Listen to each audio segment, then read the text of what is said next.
you want to ask? ¿Quieres hacer una pregunta? Sí, pregunta. Allá atrás, la última fila. Sí. Ah, ok. Sí, acá. ¿Por qué decidió filmar en Detroit? The question is, why did you decide to use Detroit as the place for shooting and as a point of reference? Detroit is where I live. Detroit is where I live, and I grew up near Detroit, and so it's the highest population of Lebanese and Arab Americans outside the Middle East. And so it's like this little hub, like this Arab American enclave. Or should I continue? Yeah. Okay. And so Detroit itself was always an inspiration, and the gas station was a huge inspiration. Detroit can be very segregated, but everybody lives in their own separate neighborhoods, different races, classes, ethnic. But the gas station was always this place where people came together, and so I wanted to explore that dynamic within the gas station and within Detroit. Detroit es la ciudad donde ella vive. La bomba de gasolina siempre fue una gran inspiración y también la ciudad siempre ha sido una gran inspiración para ella. Detroit es una ciudad muy segregada en la que todo el mundo vive como en barrios separados.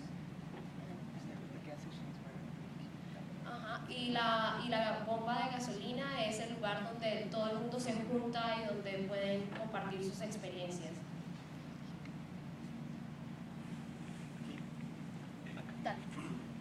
Bueno, gracias. Estuvo muy buena la película. ¿Cómo lo tomó la comunidad árabe así de película? ¿Cómo si la vieron? ¿Cómo si tuvo alguna crítica? ¿Y qué tal su experiencia? Si nos quiere compartir una experiencia de la filmación, algo que nos pueda enriquecer a nosotros acá. So the question is, how did the Arab community took the film when they saw it, and if you can share with us an experience of the shooting process? Yes, there's lots of experiences. First, nobody in Detroit has seen the film, which is unfortunate. We're working on distribution day and night so that we can present it to them within the theater.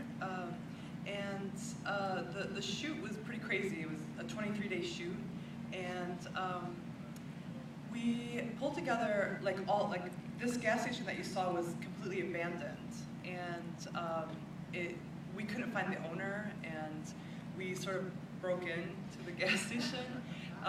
But then after we broke in, we actually found the information on the owner and called him and got his permission, but we had to kind of break in. A little breaking and entering before that. Oh, yes, go ahead. Desafortunadamente en Detroit la gente no ha visto la película. Ellos están trabajando en este momento en distribución para poder mostrarla en teatros. Y respecto a la experiencia del rodaje, el rodaje duró 23 días y la gasolinera donde la mayor parte de la película sucede estaba de hecho completamente abandonada. Estuvieron un tiempo tratando de encontrar la información de quiénes eran los dueños, pero no pudieron, entonces terminaron como metiéndose al lugar a la fuerza, y una vez ya adentro fue que pudieron encontrar la información de los dueños y ahí sí contactarlos y tener el permiso, pero inicialmente se entraron sin permiso.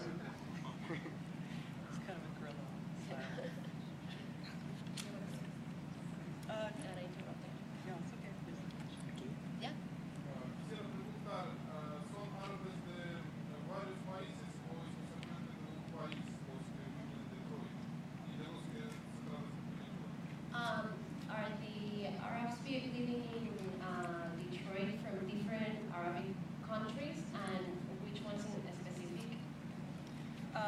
Yes, it is quite diverse, but the Lebanese community is the largest. There's a recent wave, like within the past 15 years, of Iraqis and Iraqi refugees from both wars. The Lebanese came over because of the Civil War, and Jordanian, Palestinian, some Egyptian, and a few like North African, but the majority is Lebanese.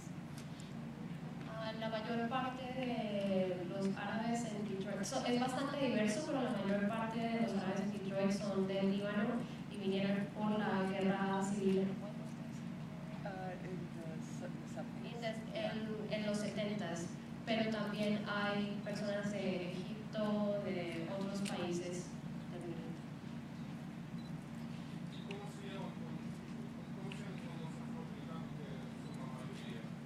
So how's the relationship with the African American people, the majority? It's, it has its ups and downs. After this, there was a big riot in Detroit, and that led to, in 1967, and that led to, I think, like 2,500 businesses leaving and fleeing the city. It was a white flight, and there was all these abandoned gas stations there. Shortly after the start of the Lebanese Civil War, and then there was a huge influx of Lebanese immigrants. And so we didn't speak English, so we bought businesses. And so the Arabs and the Lebanese really are the ones who bought all the gas stations in Detroit. And then that formed tension right away. But then as soon as we began to live and work within these communities, two things happened. First, there was friendships and camaraderie that was formed, and then there was conflict that was formed. And I think both of these things exist at the same time, like within many relationships. So. En 1967 hubo una serie de protestas en Detroit, de las que resultaron muchas de las estaciones de gasolina abandonadas. Cuando la comunidad libanesa inmigró hacia Detroit, ellos fueron los que tomaron el negocio de estos lugares que estaban abandonados y se encargaron como de tomarlo como su negocio. Eso inmediatamente creó tanto como camaradería y amistad como tensión, y es algo que se vive aún todavía. Rola, this was a lot of fun. A lot of fun. Comic timing was great. I loved all the little vignettes of the people coming into the gas station. Can you talk about how you workshopped some of those scenes, or how you came up with just all those little bits that just really built up on each other? Por lo que no pudieron ver la pregunta, se las voy a repetir. Primero es como una felicitación por la manera, como lo bien logrado que está la comedia, y le pide un poco que nos cuente cómo creó esas escenas y sí, como cuál fue el proceso de armar lo cómico dentro de la película. It was a really fun process. We held auditions. Everybody in the film was local Detroit talent, and basically in rehearsals, I asked people, well, first in the auditions, I asked people to read the lines. Like I would say 70% of the lines from the customers were scripted. And then I also had people walk in as characters in a gas station. So like the gossip girl that's like, this guy, and that she walked in as that character, and I was like, oh, that's going right into the script. And then during rehearsals, it was a lot of fun. We basically talked about, what's your experience in a gas station? Tell me stories. Like we told stories all the time. And I would hear the most outrageous things. And so it was just more about like, tell me your experience in a gas station. Let's use that experience into the film. So it was a lot of fun. I mean, people really brought a lot of originality and character to all these characters. It was a great process. And the pacing was so great. So a lot of that was you did in editing then, I imagine. Yeah. Yeah.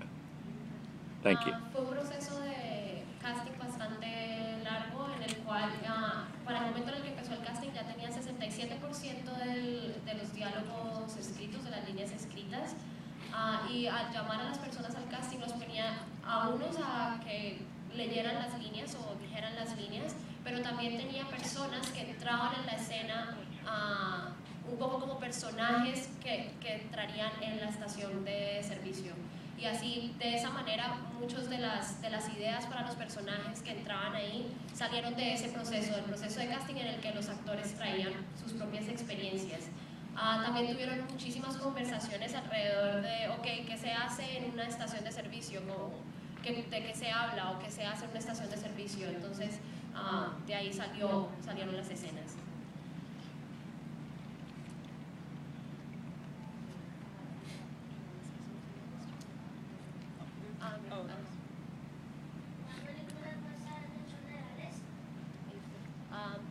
question if the film is based on true events.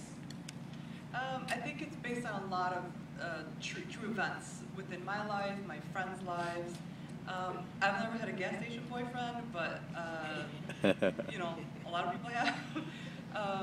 And it was like one of the biggest inspiration was just really my observations of stories that I would hear from my friends who worked in gas stations or owned gas stations, and I just thought it was the most outrageous place, you know, that it could be. And then when I would, like, we had a really good friend that owned a gas station, and we would go visit him. This is like in college. And we would go visit him, and he's the one that showed us the little crack rows, you know, the little crack pipes. And that actually happened. Like, he gave us the little rows, and then he told us it was a crack pipe, and I'm like, what? Like, it's so cute. This is, you know, and it's drug paraphernalia. So it was a lot of experiences like that I wanted to really showcase, and the gas station was the perfect place to do that. La película es basada en multiplicidad de historias reales. Muchas de las escenas que suceden ahí vienen de experiencias que otras personas han tenido. Rola nunca tuvo un novio que fuera dueño de una estación de gasolina, pero sí tuvo un amigo durante el colegio que su familia tenía una estación de gasolina y él trabajaba ahí. Y por ejemplo, cuando iban a la estación de gasolina, él fue el que por la primera vez les mostró una pipa de crack. Y ellos estaban como, pero eso está muy bonito, y nunca entendían que a la final era, o sea, después entendieron que a la final era como droga, como relacionado con drogas. But the girls are definitely my friends. Las otras niñas son diferentes.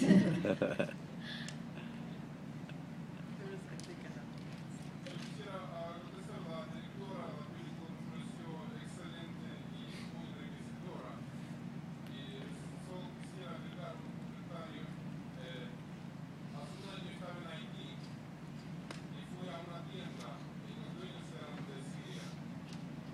Y ahora como es interesante también que hacen en Haití, tienen su estación de gasolina. Eso quiere decir. So he wanted first to congratulate you because he believes the film is awesome and he really enjoyed it.